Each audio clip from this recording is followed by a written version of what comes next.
The regime is ultimately what people fear the most. They want to make sure that at the tail end of all this regime actually collapses, which is what I mean by saying don't throw it another lifetime. This regime is on its way down. People know it. And the biggest fear is, what if this regime was to survive? That's why I keep saying this regime must go. The only solution for Iran's liberation and for peace is for this regime to be no longer there. This is an opportunity in front of us. So we are doing what we can as Iranians fighting this brutal regime.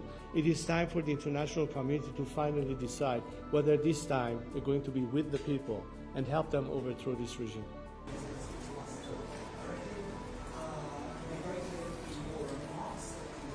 If America or Israel had to respond under whatever threat, ultimately they have to recognize that by a change of regime, everything changes.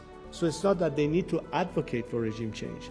It is that they simply have to recognize that regime change is the only ultimate solution, which is exactly why I'm here today and what we need to work together so that A, we guarantee Iran and Iranians a democratic future, but also through that democratic future, it will give the world a sense of relief and trust that that element will lead to stability, to peace, and an end to any aspect that has been threatening and menacing the world and the region because of the nature of this regime.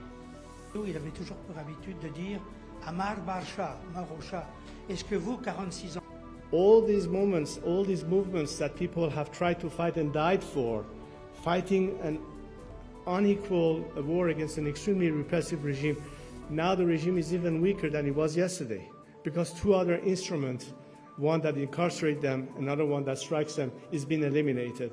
I think these are things that are, in the view of our people, positive, and they know that this is not targeting our country, it's targeting our regime, because the only war that matters here is the war that the regime is waging on the Iranian people, and we're talking about winning that war against them.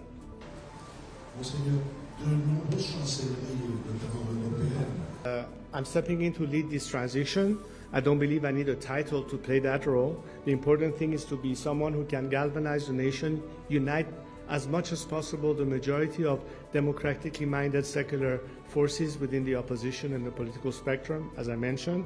But most importantly, how can we, post-collapse, step into that phase of transition, working together, of course, with many elements who are in Iran today, who will be joining us in that effort to make sure that we can stabilize the transition phase. According to suggest that people are more clearly opposed at this stage to the war than they are to the... I have a direct message for Ali Khamenei. Step down, and if you do, you will receive a fair trial and due process of law, which is more than you have ever given any Iranian. To other senior regime officials, those of you whose hands are soiled with the blood of the Iranian people, you too will have to face justice.